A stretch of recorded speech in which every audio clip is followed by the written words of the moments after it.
आप लोग? I hope कि आप बहुत ही अच्छे होंगे। तो आज इस वीडियो में बात करने वाले हैं एम्स बीएससी नर्सिंग 2025 के काउंसलिंग प्रोसेस में काफ़ी कंफ्यूज स्टूडेंट्स हो रहे हैं। काफ़ी यूट्यूब पे वीडियोस देखें कि हमें कैटेगरी सर्टिफिकेट अपलोड करना चाहिए या नहीं करना चाहिए। काफ़ी आपको फेक न्यूज़ और फेक मिसगाइड किया जा रहा है कि जहाँ पे बोला जा रहा है कि यदि आपने सर्टिफिकेट अपलोड किया तो आपसे एम्स से मिसलीड होगी। एम्स जो है वो आपको ओबीसी कैटेगरी में डाल देगा यदि आपका जो है वैलिड डेट में नहीं रहेगा। तो ऐसे इन्फॉर्मेशन, गलत इन्फॉर्मेशन से आप बच्चों आपको बचना है। और ऐसे चैनल को जो आप फॉलो करते हो तो एक साल बर्बाद होने में आपको कोई नहीं रोक सकता।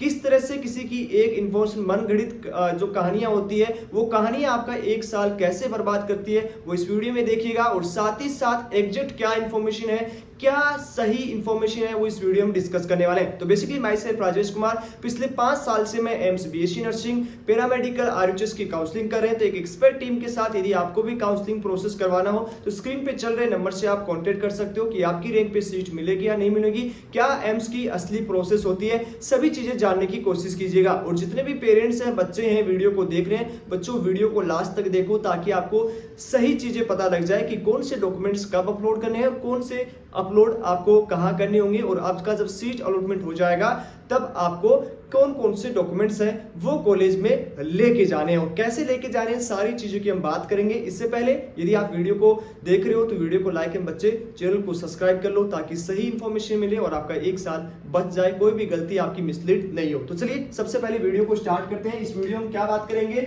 इस वीडियो में बात करेंगे कि एम्स जो काउंसलिंग करवाता है, एम्स बीएससी नर्सिंग की जो काउंसलिंग होती है उसमें कौन कौन से डॉक्यूमेंट्स आपको चाहिए होंगे। 2025 की हम बात करेंगे। ओके, इससे यहाँ पे क्या क्या होगा, इंपोर्टेंट डॉक्यूमेंट्स आपको कौन से रिक्वायर्ड होंगे, मतलब कौन कौन से डॉक्यूमेंट्स हैं जो आपको रिक्वायर्ड होंगे। काफी यूट्यूब पे आपको देखा होगा कि यदि किसी का वैलिड सर्टिफिकेट नहीं है तो आपको अपलोड नहीं करना है। उनके द्वारा क्या मनगढ़ंत कहानी दी गई है, यदि आपने अपलोड कर दिया और एम्स ने क्या किया, गलत डिटेक्ट कर लिया तो आपको ओबीसी एनसीएल में डाल देगा, फिर आपकी सीट है वो रिजेक्ट कर देगा। ठीक है, ये किसकी कहानियां हैं, काफी व्यूज के लिए ऐसी वीडियोस बना देते हैं और उससे क्या होंगे, स्टूडेंट मिसगाइड हो जाएंगे और वो अपना सर्टिफिकेट अपलोड नहीं करेंगे। जबकि एम्स ने लाइन में क्या लिखा है, जो गाइडलाइन आई है, आपके पास ईमेल भी आया होगा। ठीक है, सभी बच्चों के पास ईमेल एंड एसएमएस आ चुका होगा कि आपके पास जो भी सर्टिफिकेट है वो आप अपलोड कीजिए। ओके, ये आपने ईमेल आपने किसने किया है, ये किसके द्वारा ईमेल आया है, एम्स के द्वारा। अब इस पे बच्चों को कोई ट्रस्ट नहीं है। जो एग्जाम ले रहा है, ठीक है, कौन एग्जाम ले रहा है, आपका एम्स एग्जाम ले रहा है, उसने आपको मैसेज किया है कि आप अपलोड कीजिए। उस कहानी को न मान के किस कहानी को मान रहे हैं, जो यूट्यूब पे अभी अभी क्रिएटर बने हैं, जो नॉर्मल स्टूडेंट है, न काउंसलिंग प्रोसेस पता है, कैसे काउंसलिंग होती है कुछ नहीं पता है, बस व्यू मिल जाए, थोड़े बहुत पैसे आ जाए 10-15, ठीक है, उसके लिए क्या करेंगे, बच्चों को मिसगाइड कर देंगे। उनका क्या कहना है कि आपको यदि सर्टिफिकेट ओबीसी एनसीएल का यदि आपने डाला और उसने गलत डिटेक्ट कर लिया तो आपको रिजेक्ट कर देगा, काउंसलिंग में नहीं जाने देगा, या काउंसलिंग एडमिशन के टाइम में आपका सीट नहीं देगा। तो बच्चों, जब आपको एक बार सीट अलॉटमेंट होती है ना तो उसको कैंसिल करने के लिए बहुत टाइम लगता है। अथॉरिटी आपकी कैंसिल सीट ऐसे नहीं होती है, प्रॉपर रीजन देना पड़ता है। यदि यहाँ पे आप सर्टिफिकेट अपलोड नहीं करते हो और आपको एम्स के रूल क्या है, एम्स को मान लो कल को आपको कुछ होता है तो एम्स को आप बोल नहीं सकते। क्यों नहीं बोल सकते, एम्स तो सीधा बोलेगा कि मैंने ईमेल किया था आपको, मैंने आपको एसएमएस भेजा था, ठीक है, ईमेल किया था, एसएमएस किया था और मेरे रूल में भी है, ठीक है, मेरी पॉलिसी में भी है। तो आप एम्स को कुछ भी गलती होगा, कल को कुछ भी गड़बड़ होगा तो आप जो है एम्स को बोल सकते हो। लेकिन क्या इन स्टूडेंट्स को बोल सकते हो आप, जो यूट्यूब पे क्रिएटर है इनको बोल सकते हैं, वो आपको ब्लॉक कर देगा।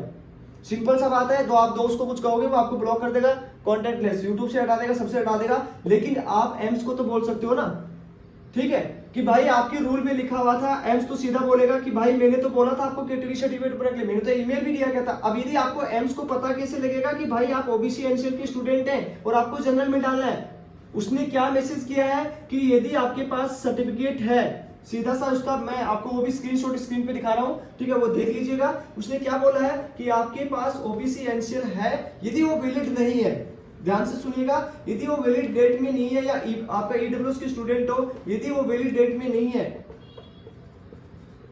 तो मैं आपको रिजेक्ट करके मैं खुद जो है वो आपको जो है यूआर कैटेगरी में डालूंगा। अब आप जो डॉक्यूमेंट्स अपलोड ही नहीं करोगे तो उसको कैसे पता लगेगा कि भाई मैं ईडब्ल्यूएस में डालूं या इसको मैं जनरल में डालूं या उसको ओबीसी में डालूं? उसको कैसे पता लगेगा कि आपके पास वैलिड, कि आपको कोई कहने जाएगा या आपके यूट्यूबर कहने जाएंगे कि मेरे पास वैलिड नहीं है? एम्स को कैसे पता लगेगा कि आपके पास वैलिड सर्टिफिकेट नहीं है? वो तो आपको मेल किया, आपको मैसेज भी किया, उसकी तो कोई गलती नहीं है। आपने जाके उसको बोल सकते हो कि भाई मैंने तो आपने जो है मेरे को अपडेट नहीं किया। वो तो एसएमएस ईमेल भेज रहा होगा, सारे स्टूडेंट्स के पास एसएमएस आया होगा, ऐसा तो है नहीं किसी के पास एसएमएस नहीं आया है, ठीक है। अब यहाँ पे वैलिड नहीं रहेगा तभी वो आपको जनरल में डाले, यूआर में डालेगा। ऐसा नहीं वो डालेगा नहीं, लेकिन वो डालेगा। लेकिन यदि उसने डिडक्ट नहीं किया, मान लो ये आपको उसको कंफ्यूज कर रहे हो कि मैं ओबीसी से हूं, भाई जब आपका रैंक ओबीसी से आया है तो प्लीज आप जितने भी स्टूडेंट हो, आपके पास यदि कैसा भी सर्टिफिकेट हो आप डालो, वो उसको रिजेक्ट करेगा। और जैसे रिजेक्ट करेगा तो आपको ईमेल देगा। अब वो कैसे ईमेल देगा वो भी मैं साइड में दिखा देता हूं आपको। ये ईमेल आप स्क्रीन पे देख रहे हो, ये ईमेल आपको आएगा कि आपका डॉक्यूमेंट्स है वो रिजेक्ट हो चुका है और आपको हम जो है वो जनरल कैटेगरी से डाल रहे हैं, यूआर कैटेगरी। वो फिर से आपको टाइम भी देगा, ऐसी बात नहीं है, आपको टाइम भी देगा। किसमें टाइम देगा? क्या टाइम क्या देगा आपको कि इसको फिर से अपलोड कर दीजिए यदि है तो, वरना मैं आपको यूआर में डालूंगा। तो वो आपको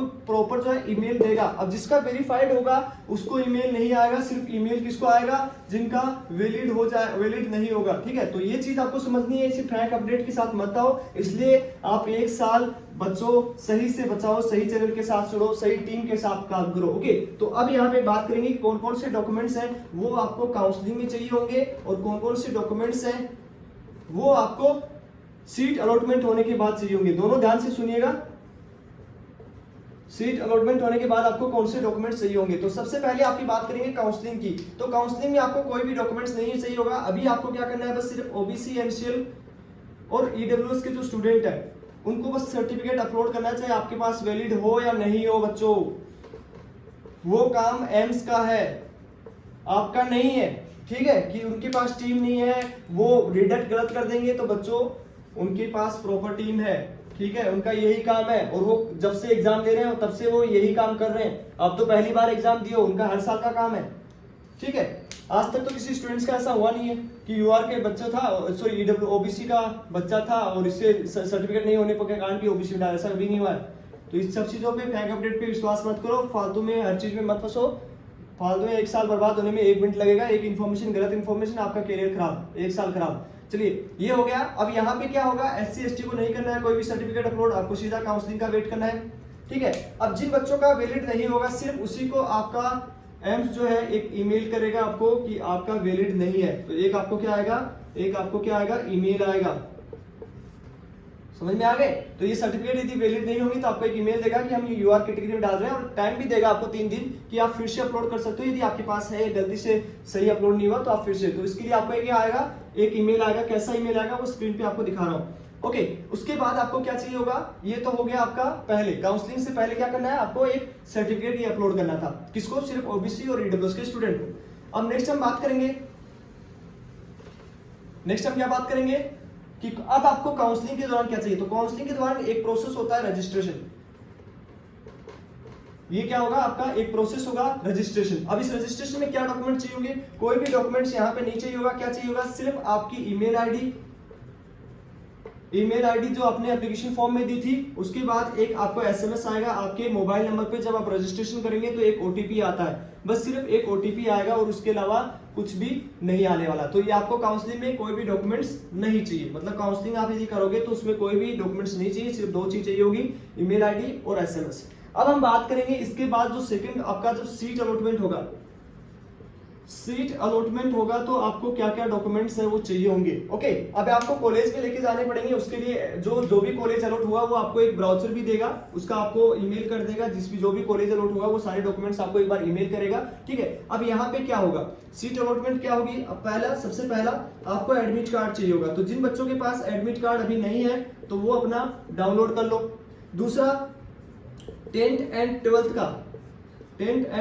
का आपको जो है वो सर्टिफिकेट, आपका जो है मार्कशीट आपको चाहिए होगा, ठीक है।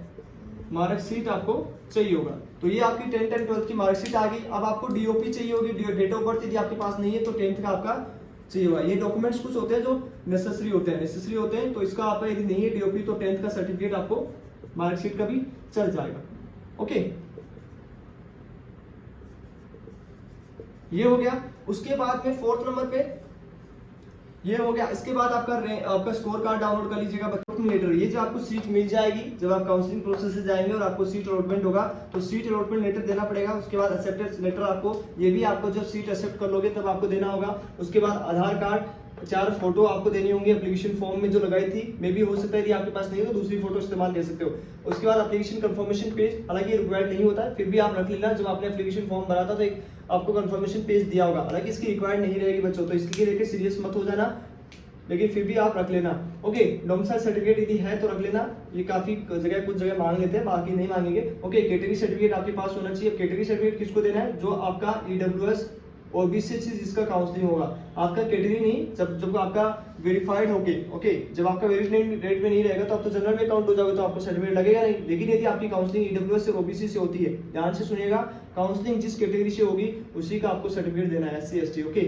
ओके, समझ में आ गया। उसके बाद टीसीएल माइग्रेशन एंड उसके बाद पीडब्ल्यूडी कैटेगरी सर्टिफिकेट। इसके अलावा यदि और कोई डॉक्यूमेंट्स रहेंगे तो हम आपको कमेंट बॉक्स में बता देंगे। ऑफिशियली जब आपके डॉक्यूमेंट्स रिलीज होंगे एम्स की ऑफिशियल वेबसाइट पे, अभी आपका ब्राउजर में हो चुका है, लेकिन फिर भी एक रियल आपका काउंसलिंग के टाइम आएगा तब आपको एक वीडियो प्रोवाइड करवा दिया जाएगा, वो डॉक्यूमेंट्स आप बनवा लीजिएगा। और जो भी हमने बात किया, डिस्कस किया कि आप किस तरह से मिसगाइड होते हैं, ऐसे बच्चे इस तरह की अफवाहों से बचो और एक रियल ऑथेंटिक सही टीम के साथ काम करो ताकि आपका 1 साल बच जाए, क्योंकि आपका 1 साल बहुत इंपॉर्टेंट होता है। आप इतने टेस्ट लगाते हो, कोचिंग ज्वाइन करते हो, इतना स्ट्रगल करते हो और लास्ट में किसी एक गलती के कारण आपका सिलेक्शन नहीं हो तो फिर वो आपको नुकसान देगा।